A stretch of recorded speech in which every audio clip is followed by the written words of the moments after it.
सोचकर हमारे लिए कोई ऐसा कभी महसूस नहीं करते। कहीं न कहीं इनकी सोच, कहीं न कहीं इनकी विचार से आज ये मंच में विराजमान है।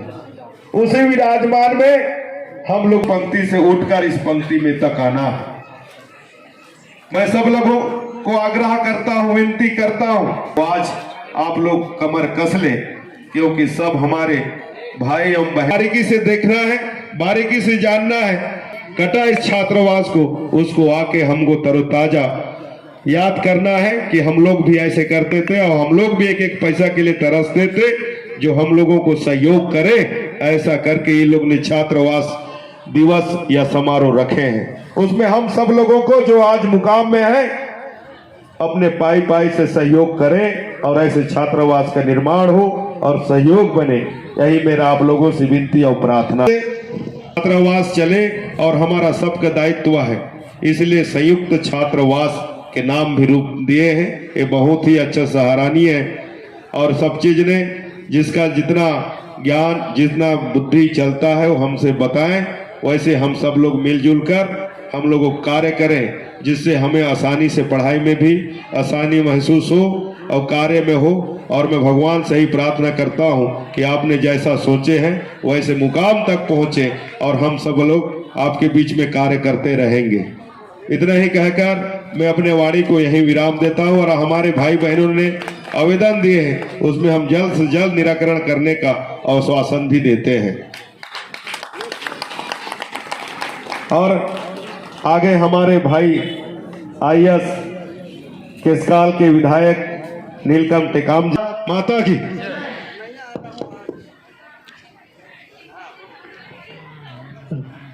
एक बार जोरदार तालियां संप्रेषित करेंगे। आदरणीय श्री आसाराम नेताम जी, विधायक विधानसभा क्षेत्र कांकेर, हम सबको संबोधित कर रहे थे। हम सब छात्रावासी भाई बहनों को आशीर्वाद प्रदान करने के लिए एक बार सादर धन्यवाद। और लीजिए, कार्यक्रम को गति प्रदान करता हूं और इस मंच पे सादर आमंत्रित करता हूं माननीय डॉक्टर श्रीमती सरला आत्राम जी, प्राचार्य भानु प्रताप देव, शासकीय स्नातकोत्तर महाविद्यालय कांकेर। आपको मंच पर आशीर्वाद स्वरूप उद्बोधन के लिए मैं सादर आमंत्रित करता हूं, एक बार जोरदार तालियों के साथ। धन्यवाद।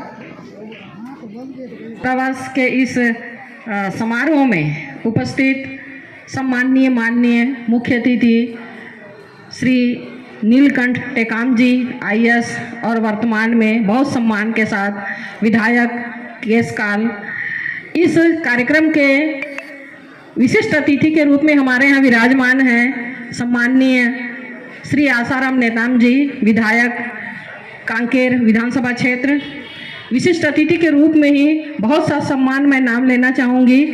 जो उपस्थित हुए हैं श्री शिशुपाल सोरी जी आईएएस, पूर्व विधायक कांकेर क्षेत्र, श्री हेमंत ध्रुव जी, अध्यक्ष जिला पंचायत। विशिष्ट अतिथि के रूप में ही उपस्थित है हमारे साथ श्री बीरेश ठाकुर जी एवं विजय कोडोपी जी, और सम्मुख बैठे हुए बहुत ही इस हमारे महाविद्यालय के ही साथ इस छात्रावास के हसमुख और बहुत ही लोकप्रिय व्यक्ति जो पर्सनालिटी है श्री पवन नेताम जी, और सामने बैठे हैं नरेटी जी, और शायद जुर्री जी बैठे हैं, वो भी मेरे स्टूडेंट रहे हैं। मैं और साथ ही साथ इस छात्रावास कार्यक्रम में उपस्थित सभी सम्मानित मंच सम्मुख बैठे हुए सभी अतिथिगण, साथ ही जितने भी सीनियर छात्र छात्राएं इस छात्रावास के, सभी बहुत ही तन्मयता के साथ में यहाँ पर उपस्थित होते हैं हर साल।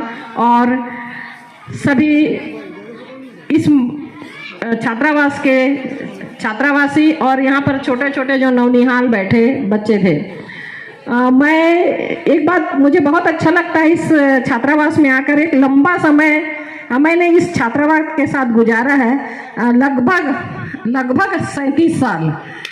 तो शायद ही ऐसा कोई वर्ष रहा होगा, कोई मजबूरी रही होगी जब मैं इस छात्रावास कार्यक्रम में उपस्थित नहीं हुई। छात्रावास कार्यक्रम ही नहीं, छोटे से छोटे कार्यक्रम, यहाँ तक कि मैं जो है स्वागत समारोह में भी मैं उपस्थित हो जाती हूँ। इतना लगाव मुझे इस छात्रावास से है। और इस छात्रावास के लंबे समय में मैंने वो स्वर्णिम काल भी देखा है जब हम बहुत गर्व से यह कहते थे कि हमारे यहाँ इतने आईएएस, इतने आईपीएस, इतने डिप्टी कलेक्टर और इतने डीएसपी, बहुत सारे लोग जो है वह यहाँ से निकले हैं। एक लंबी फहरिस्त है और उसकी मैं साक्षी हूँ।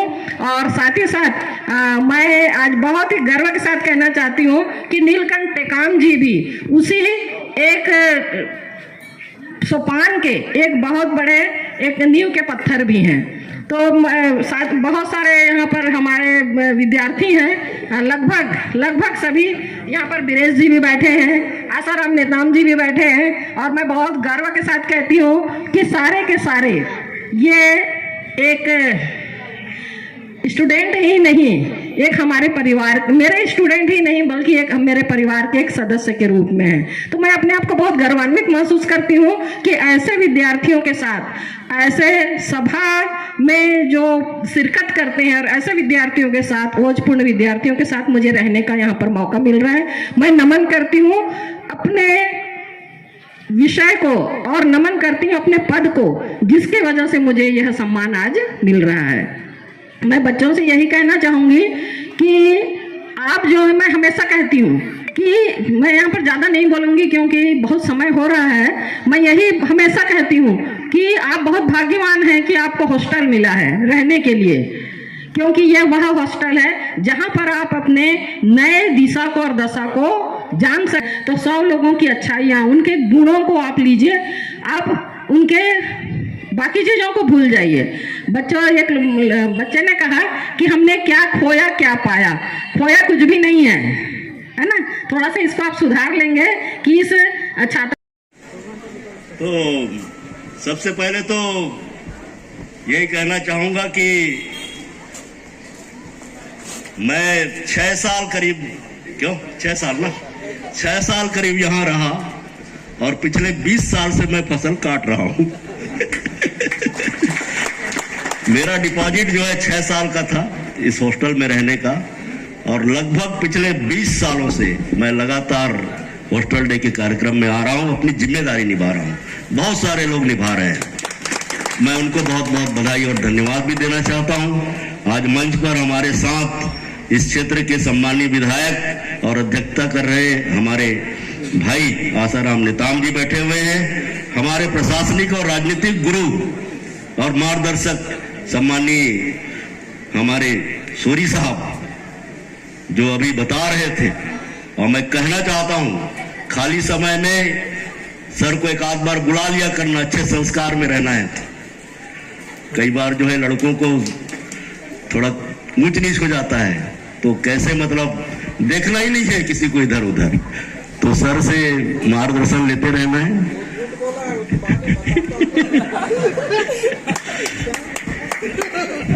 और अभी बात आ रही थी कि हमारी तमन्नाएं क्या होती है और हमको करना क्या है और किधर जाना है। मैं कहता हूं कि सबसे पहले तो अपने अंदर की जो झिझक है उसको खत्म करना पड़ेगा। आपको दिलेरी के साथ अपने आप को प्रेजेंट करने की क्षमता आप में होनी चाहिए। मैं समझता हूं कि यह बहुत जरूरी बात है, और ये हॉस्टल में बहुत आसानी से होता है। हॉस्टल में आकर के हम भाषण क्या देंगे, वही सारी चीजें रहती हैं। अगर सदैव के पास टूथपेस्ट खत्म हो गया है तो पवन का काम आ जाएगा, उसका दिलीप का अगर कोई नया टी शर्ट आ गया है तो उसको पहन करके विजय घूम लेगा। ये तो हॉस्टल है। लेकिन जो बच्चा हॉस्टल में रह करके जीवन बिताता है वो जिंदगी के किसी भी मोड़ में धोखा नहीं खा सकता है और कभी भी भूखा नहीं मर सकता है। क्योंकि हॉस्टल में अगर किसी के पास साबुन नहीं है तब भी 1 महीना चल जाता है। गलत बोल दूंगा तो टोक देना यार, है ना। बाकी तो जब जब घर से हमारे पेरेंट्स आते हैं तो 5-10 50 5-10 50 तो मारते ही रहते हैं। अभी करके फिर चुनाव लड़ लेगा।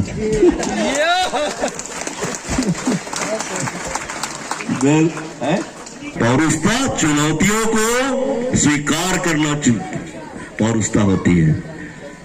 वो अखाड़ा में एक पहलवान को उतारते हैं और उसके बाद फिर उसको घुमाते हैं, जो उससे लड़ना चाहता है वो आकर के हाथ मिलाता है। अभी सर ने बोली दिया तो मैं थोड़ा 2 लाइन और बढ़ा देता हूं। तो मैं ना केवल चुनाव जीता उसमें, बल्कि सामने वाले का लगभग 1 करोड़ का सट्टा भी बर्बाद हो गया। सामने वाला जो चुनाव लड़ रहा था 1 करोड़ रुपया का सट्टा भी हार। लोगों के साथ दिक्कत क्या है कि हम लोग छीन झपट नहीं कर सकते।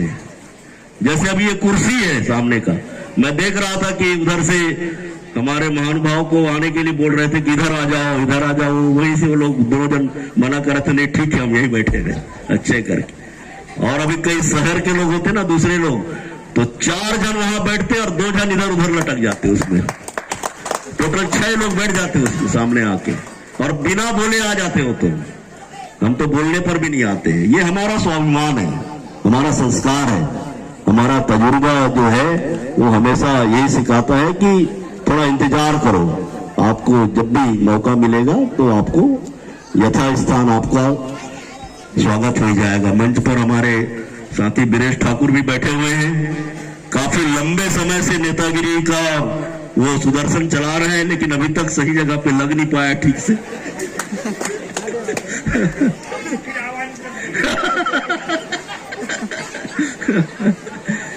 लेकिन हम सभी जानते हैं कि वो बहुत योग्य नेता है और हाँ बहुत सक्षम नेता है। आज नहीं तो कल, कल नहीं तो परसों हो ही जाएगा और हमें बड़ी खुशी होगी। हमारे जिला पंचायत के अध्यक्ष महोदय भी तो अच्छा हाँ, फिर तो वो तो जबरदस्त होता है वो। तो इतना ही कहना चाहूंगा कि सब लोग अभी कार्यक्रम देखने के मूड में हैं। अभी हम लोग नीचे बैठेंगे और 1-2 कार्यक्रम तैयार रखना भाई संचालक महोदय, है ना, फटाफट दिखा देना ताकि उसके बाद हम लोग निकल भी जाएंगे। मैं आप सब लोगों से इस बात के लिए बहुत बहुत बधाई देना चाहता हूं, खास करके सीनियर लोगों को बधाई देना चाहता हूं कि आपकी जिम्मेदारी में शामिल है कि आप जरूर आइए। आपके आने से हमारे नए बच्चों को, हमारे नौजवानों को एक प्रेरणा मिलती है। दूसरा जो सरला मैडम ने बोला, मैं उसके लिए एक बार फिर आप लोगों को यह आग्रह करना चाहूंगा कि क्या मालूम ऐसा क्या हो गया, एक अचानक मतलब ब्रेक फेल हो गया या ब्रेक लग गया, कुछ भी कह सकते हैं। तो फिर से वो बात मैं आप लोगों के सामने कहना चाहूंगा कि मंजिलें उनको मिलती है जिनके सपनों में जान होती है। मंजिलें उनको मिलती है जिनके सपनों में जान होती है। पंखों से कुछ नहीं होता, हौसलों से उड़ान होती है। तो हम लोग आप लोगों का हौसला बढ़ाने के लिए आते हैं ताकि आप चीजों को समझ सके,